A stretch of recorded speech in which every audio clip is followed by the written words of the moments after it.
The scream tore through the mansion like thunder on a quiet night. Steam rose from the marble floor as boiling water splashed everywhere. An old woman in a wheelchair trembled, her dark skin turning red and raw where the water had touched her. Her eyes were wide with pain, but she did not look angry. She looked sad. Hello family, welcome back. Please take a moment to subscribe and give this video a thumbs up. It truly means a lot to us. Don't forget to share it with your friends and loved ones and turn on the notification bell so you never miss a new story. So sit back and relax as we dive into the story. A young woman stood over her, dressed in a beautiful white silk dress. Her name was Sophia. In her shaking hands she held an empty silver kettle. Steam still curled from its spout like angry ghosts. Her face was twisted with rage, but now fear was creeping into her eyes. The front door burst open so hard that the curtains flew. A tall man in a black suit froze in the doorway. His name was David, and he had just returned from a business trip to Dubai. His eyes moved from his wife to his mother, then to the kettle on the floor. The smell of burnt skin filled the air. Sophia, David's voice came out as a whisper. What are you doing? That's my mother. The kettle slipped from Sophia's fingers and crashed to the floor. More boiling water spread across the white marble like a terrible flood. David's mother, Mary, sat perfectly still in her wheelchair. Her wrinkled hands gripped the armrests. Burns covered her shoulders and arms. But her eyes stayed on her son, not with anger, but with a deep sadness that seemed to come from her very soul. Sophia stepped backward, her expensive shoes clicking on the wet floor. I didn't mean to. But David wasn't listening. He ran to his mother, dropping to his knees beside her wheelchair. Tears already streaming down his face. Mama, oh God, Mama. Mary reached out with a trembling hand and touched her son's cheek. Don't hate her, she whispered, her voice weak with pain. Promise me you won't hate her. David looked up at his wife. Sophia stood against the wall now, her perfect makeup running with tears. The woman he had married 3 years ago. The woman he had built this mansion for. The woman who had just burned his mother. Outside, dark clouds gathered over Lagos. The first drops of rain began to fall, tapping against the tall windows like tiny fingers trying to get in. Thunder rumbled in the distance. David lifted his mother gently, wheelchair and all, preparing to carry her to his car. But before he moved, he turned to Sophia one last time. His voice was cold and hard. How could you do this? Sophia opened her mouth to answer, but no words came out. And in that moment of terrible silence, one question hung in the air like the steam from the kettle. What had brought them to this horrible moment, and what would David do next?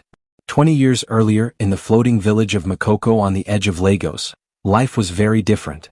The houses were made of old wood and sat on stilts above the water. Smoke from cooking fires filled the morning air. Here, Mary was known as the strongest woman in the whole village. Every morning before the sun came up, Mary would wake and light her charcoal stove. She sold charcoal, palm oil, and firewood to feed herself and her young son, David. Her hands were rough and burned from years of work. Her back ached from carrying heavy loads across the shaky wooden bridges. But she never complained. David was a bright boy with eyes that sparkled like the water under moonlight. He loved to read, and Mary would save every penny she could to buy him books from the market.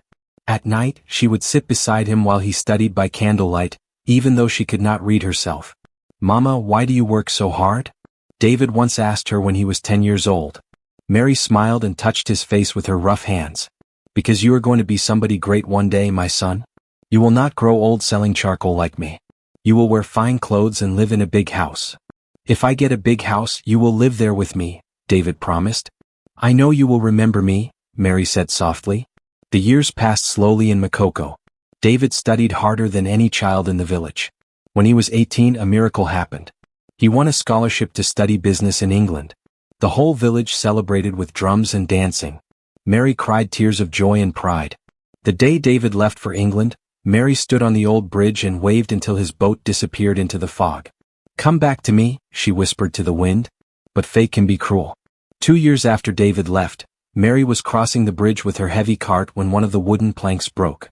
She fell hard, and when the neighbors pulled her from the water, she could not move her legs. The doctors said she would never walk again. Mary spent her days in an old wheelchair, selling what little she could from her doorway. The neighbors helped when they could, but many were too poor themselves. Years passed. David sent letters and money from England, then from Dubai where he started his oil business. But he never came home. 10 years went by. Mary's hair turned silver. Her hands shook. She lived alone in her tiny house, listening to her old radio and looking at a photograph of David in a white suit, standing next to important people. Then one morning 2 men in black suits knocked on her door. "Mrs. Mary? We have come to take you to Lagos. Your son is now a very rich man. He wants you to live with him." Mary's heart nearly burst with joy. After 10 long years, her son had finally remembered her. She gathered her few belongings and let the men wheel her to their shiny car. As they drove away from Makoko, everyone stopped to watch. They thought Mary was going to paradise at last. But Mary did not know that in the big mansion waiting for her, there was a wife who saw her not as David's mother, but as a dirty stain on her perfect life. And in that kitchen, a kettle was already beginning to boil. The mansion in Lekki took Mary's breath away. It was like something from a dream. White walls gleamed in the sunlight. Tall marble columns stood at the entrance like guards. Blue tiles covered the roof, and beautiful flowers grew in gardens that seemed to stretch forever. Mary had never seen anything so grand.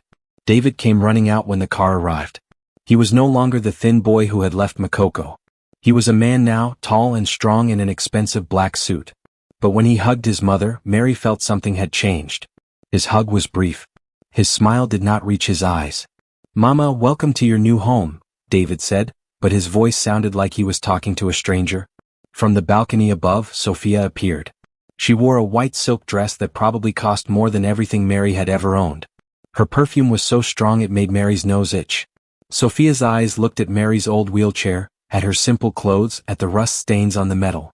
"Welcome, Mama," Sophia said in a voice as cold as ice.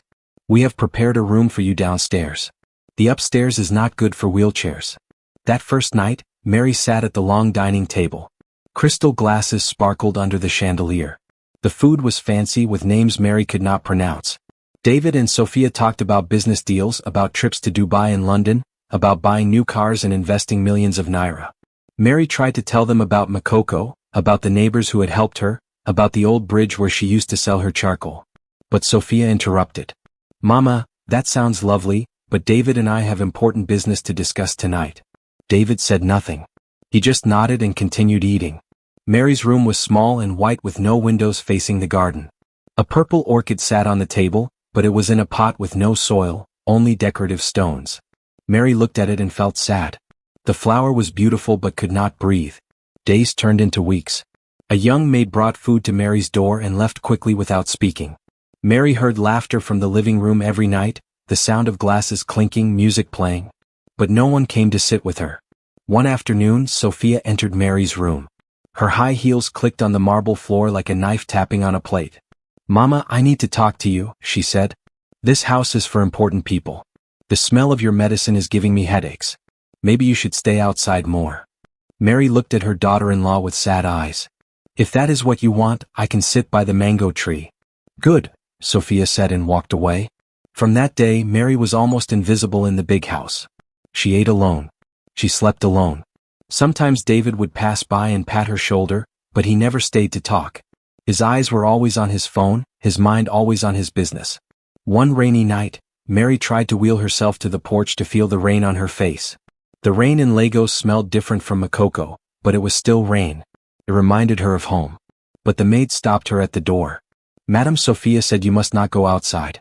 The floor will get dirty." That night, Mary cried quietly in her room. She looked at the orchid with no soil and whispered, "My son has become like you, beautiful on the outside but with no roots to hold him to the earth." The next morning, Sophia came to Mary's room again. This time she carried papers. "Mama, I need you to sign these documents. They are just formalities for the company." Mary's hands shook as she looked at the papers.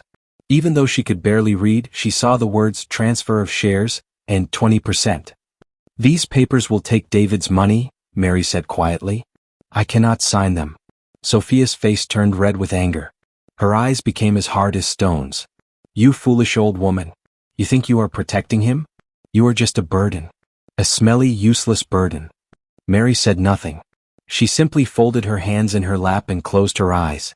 Sophia stormed out of the room, slamming the door so hard the orchid pot shook. In the kitchen, she stood staring at the electric kettle as it began to heat up. Steam started to rise from the spout. Her hands trembled with rage. And in that moment, something dark and terrible took root in her heart. The morning David left for Abuja was bright and clear. He kissed Sophia lightly on the cheek at the door. "I will be back in 3 days," he said. "Please take care of Mama for me." Sophia smiled sweetly, but her eyes were cold. "Don't worry, darling. I will take very good care of her." The sound of David's car faded into the distance. The house became quiet. Too quiet. Sophia stood in the kitchen, staring at the electric kettle. She had not slept all night. The papers Mary refused to sign lay on the counter, crumpled from where Sophia had squeezed them in anger. 20% of David's company was worth millions. With that money, Sophia could be independent. She could have her own power, her own empire. She would not have to smile at boring business partners or pretend to care about oil deals. But the old woman in the wheelchair stood in her way. Sophia plugged in the kettle and watched as the water began to bubble and boil. Steam rose higher and higher. Her reflection in the shiny surface looked like a stranger, twisted and angry. In her room, Mary sat by the window trying to catch a little sunlight. She had her old blanket wrapped around her shoulders, the one that still smelled like charcoal and home. She was humming an old song from Makoko, a song about mothers and sons. The click of high heels approached. Mary turned to see Sophia standing in the doorway, holding the steaming kettle. "Why are you still using that dirty blanket?" Sophia asked, her voice sharp. "Because it reminds me of when David was small," Mary said gently. "When he would curl up beside me and I would keep him warm." "He is not that dirty Makoko boy anymore," Sophia shouted. "He is a billionaire. And you are just an old woman who does not know her place." Mary's voice remained calm. "My dear child, being rich does not make you better. Having a kind heart makes you better." Sophia's hands shook. The kettle trembled and drops of hot water splashed on the floor. "You will sign those papers. You will give me what I deserve." "I cannot give you what does not belong to me," Mary said. "That money is David's. He worked hard for it." "You think you are so wise?" Sophia screamed. "You think sitting in that wheelchair makes you a saint? You are nothing. Just a burden on my husband. He only brought you here because he felt sorry for you." Mary tried to wheel her chair backward, but the wheels caught on the thick carpet. She was trapped. Sophia stepped closer, her face twisted with rage. "Maybe you need to learn a lesson. Maybe you need to understand who really owns this house." She lifted the kettle high. Steam poured from the spout like smoke from a fire. Mary raised her hands, not to protect herself, but to shield a framed photograph of David on the small table beside her. "Please," Mary whispered. "Don't let anger burn your soul." "Shut up," Sophia screamed. And then she tilted the kettle. The boiling water fell like rain. Mary's scream filled the mansion, a sound so terrible it seemed to shake the walls. The water hit her shoulders, her arms, her chest. Her dark skin turned bright red, then began to blister. The smell of burnt flesh filled the air. The kettle clattered to the marble floor, spilling the rest of its contents. Sophia stumbled backward, breathing hard, her silk dress spotted with water. She stared at what she had done, her hands shaking. Mary sat in her wheelchair, her body trembling with pain. But her eyes were not filled with hate. They were filled with tears and sadness. She looked at Sophia and whispered, "Child, what have you become?" Outside, thunder rumbled. Dark clouds covered the sun. And in that moment, the front door burst open. David stood there, frozen, his briefcase falling from his hand. He had cut his trip short, driven by a terrible feeling in his heart that something was wrong. His eyes moved from his mother's burned body to his wife holding the empty kettle. Time seemed to stop. The smell of burnt skin mixed with Sophia's expensive perfume.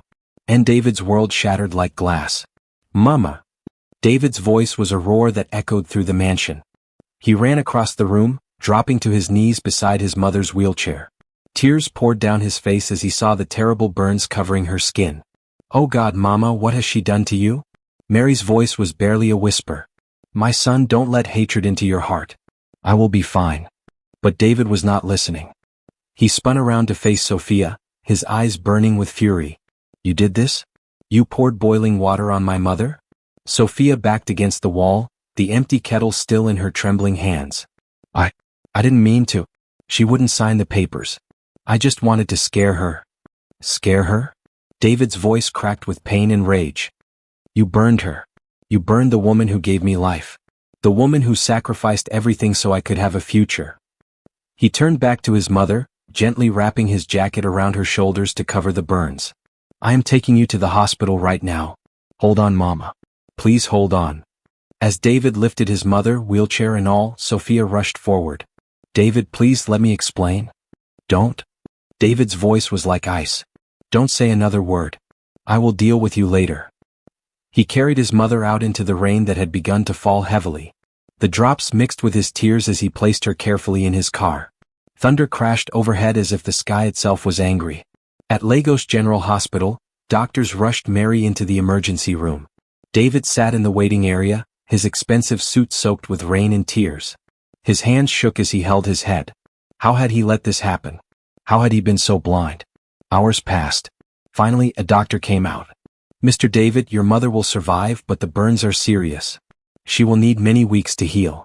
David nodded, unable to speak. When they led him into her room, Mary lay in the hospital bed, half her body wrapped in white bandages. She looked so small and fragile. David pulled a chair close and took her hand gently. Mama, I am so sorry, he whispered. I brought you from Makoko to protect you, to give you a better life. Instead, I let you get hurt in my own house. Mary opened her eyes and squeezed his hand weakly.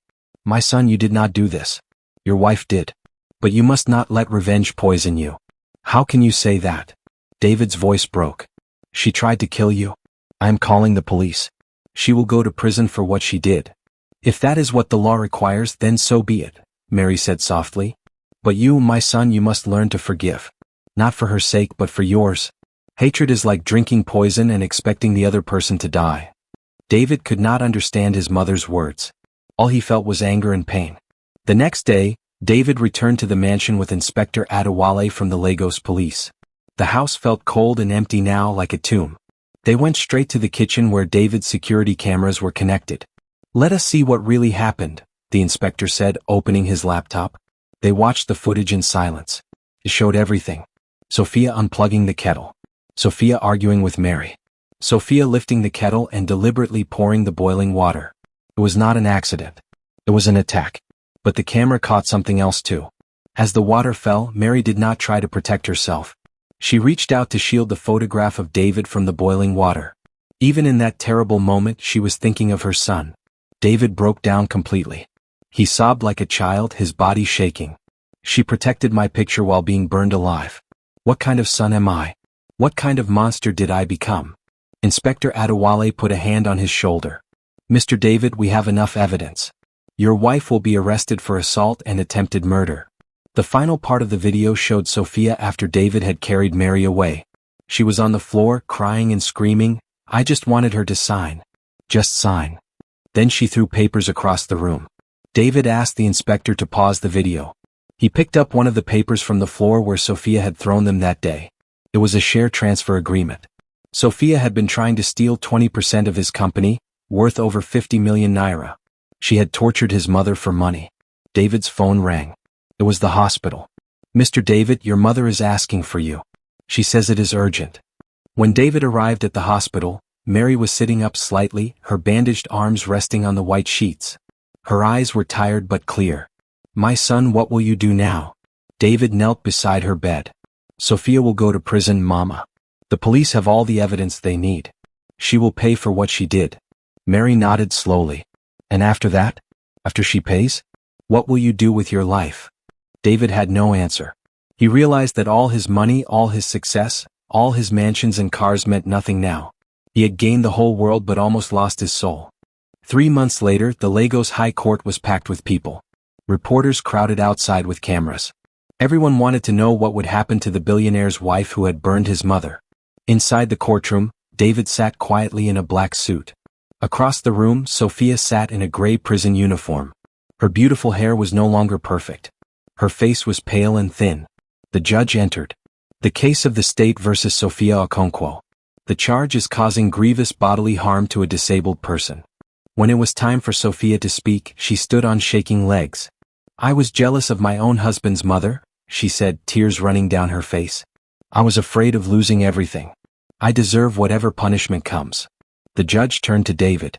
Mr. Okonkwo, do you wish to speak? David stood slowly. Your Honor, I am here as a failed son. I let greed enter my home before love. My mother told me that forgiveness is not about who deserves it. It is about freeing your own soul. Today, I choose to listen to my mother. The judge nodded. Sophia Okonkwo, you are sentenced to 5 years in prison. However, because of the victim's request for mercy, The sentence will not be extended further. Sophia was led away in tears. Outside, rain began to fall. David stood in it, letting the water wash over him. That evening, David visited Mary at the hospital. "Mama, I am leaving the oil business.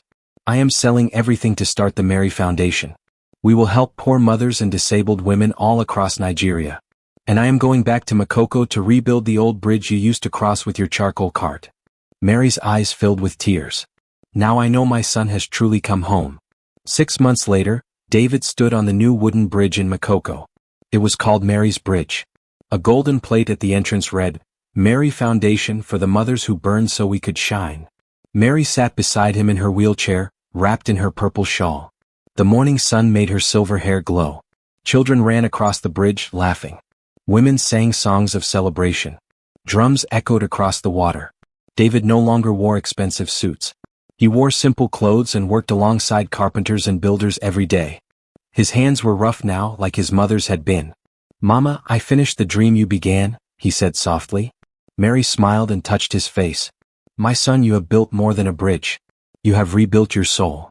That evening, as the sun set over Makoko, Mary sat quietly watching the golden light dance on the water.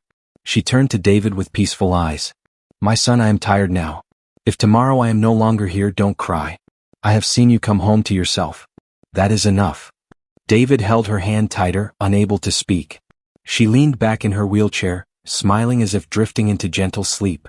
The last rays of sunlight crowned her hair like a quiet halo. That night, the Makoko sky was clear and full of stars. Near midnight, a gentle wind rose, carrying the faint scent of lavender. And the next morning, David was found sitting alone on the bridge, his mother's purple shawl resting beside him, light as a final farewell. Years passed. The Mary Foundation grew, helping thousands of mothers across Nigeria. David never returned to the oil business. He lived simply in Makoko, working with his hands, teaching children and caring for the poor. People no longer called him a billionaire. They called him the Son of Water, because he had washed away his pride and returned to his roots. One day, a young journalist asked him, "Sir, why did you give up all that wealth?" David looked at the river where children played and laughed. "Because I learned that money can buy perfume, but it cannot hide the smell of guilt. Only gratitude makes life truly fragrant." That afternoon, dark clouds gathered and rain began to fall. David stood on Mary's bridge, arms open, letting the rain wash over him. He could almost hear his mother's voice carried by the wind. "My son, forgiveness is the only path that keeps the heart warm." He looked up and smiled. Through the falling rain, a rainbow appeared over the Makoko horizon, brief but brilliant, lighting up the entire sky. The raindrops on the bridge railing sparkled like diamonds. David whispered to the wind, "Thank you, Mama. I finally understand. The greatest wealth is not what we own, but who we love and how we treat them." The rain continued to fall, washing away the dust of the past.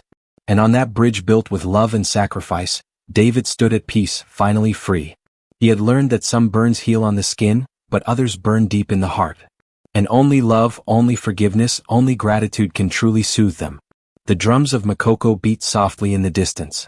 The water flowed gently beneath the bridge.